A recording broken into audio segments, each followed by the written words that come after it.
This is Aisha Khalid, Quiet Echo, Saturday edition. I want to tell you about a patient. I am going to change enough details to protect her privacy, but the story is real and it happened in my exam room last week. A woman came in for a sore knee. She is in her 70s. She lives alone. The knee was fine, mild arthritis, nothing surprising for her age. I could have written a note, suggested ibuprofen, and called the next name on my list. The visit could have been 8 minutes. It lasted 35. She talked about the knee, then the weather, then the grocery store, then a show she had been watching, then a bird she saw on her fence. She was not confused. She was not rambling. She was extending the visit. She did not want to leave my office because my office was the only place anyone had asked her a question and waited for the answer in over a week. I know this because I asked, "How are you sleeping?" Not well. "Are you eating regularly?" She forgets sometimes. "Has anyone been by your house?" She went quiet for a long time and said no. The knee was not why she came. I am a doctor. I was trained to diagnose illness, prescribe treatment, manage symptoms. My charts track blood pressure, cholesterol, medications, allergies. There is no checkbox for loneliness. No billing code for the visit where nothing is physically wrong and everything is quietly falling apart. But I am telling you as a physician with years in a small-town practice, the question behind the question, the real reason a patient walks through my door, is loneliness more often than anyone in medicine is comfortable admitting.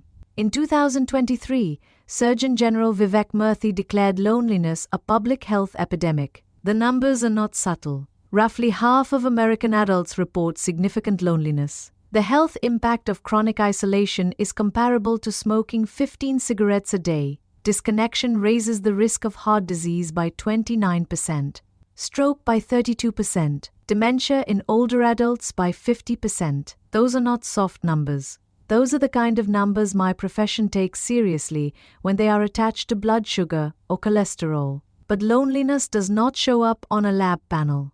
It shows up in my waiting room, shoulders forward, eyes down, startled when I call a name, as if the person had forgotten anyone knew it. The Surgeon General compared loneliness to hunger.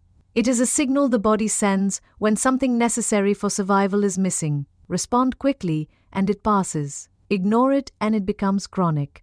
Chronic loneliness reshapes the body the way long-term stress does. Cortisol stays elevated. Sleep deteriorates. Inflammation increases. The immune system weakens.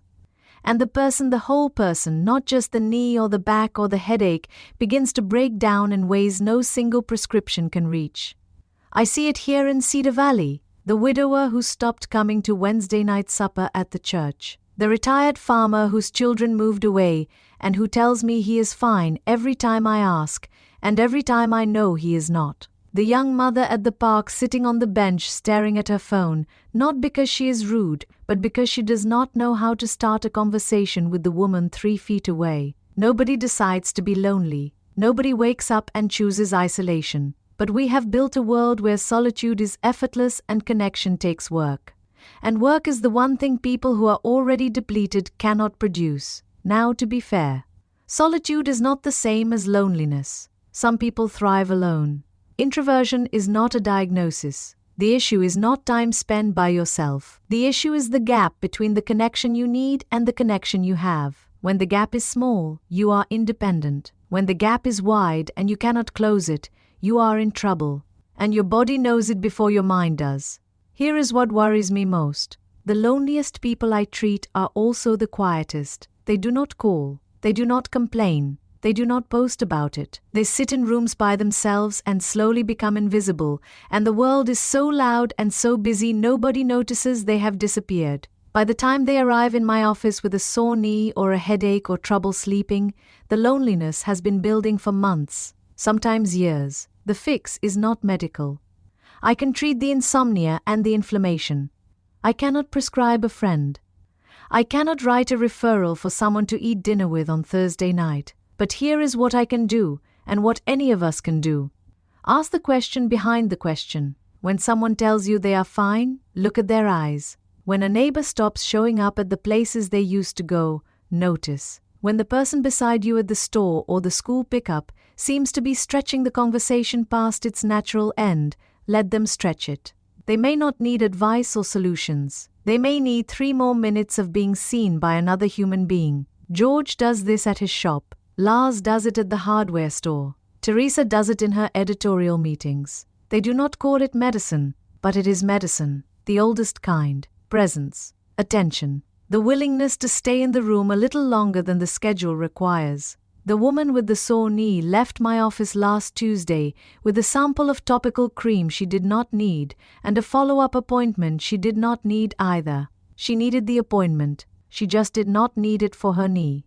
I gave it to her anyway. This is Aisha Khalid. Quiet questions. Thank you for listening this week. If you know someone who has been quiet lately, someone who used to show up and does not anymore consider being the one who asks how they are doing, and then wait for the real answer, it might take a minute. Give them the minute. Good morning, Cedar Valley. This podcast is part of the fictional Cedar Valley news series, written by Evan Swenson, publisher, publication consultants, and Claude Marshall, AI developmental editor. While the people in town are fictional, the national events they reflect on are real. Want to know the full story behind Cedar Valley? Teresa, Caleb, Dan, and the community you've come to know in these editorials first aim together in quiet echo. When loud voices divide, quiet ones bring together. Discover how a small town found its way from fear to fellowship, one quiet act of courage at a time.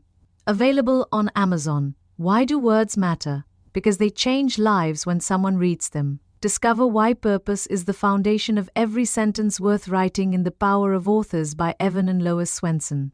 Available on Amazon. You've been listening to the Cedar Valley News Podcast, where small-town voices meet the headlines shaping our world. From faith and family to front porches and fields.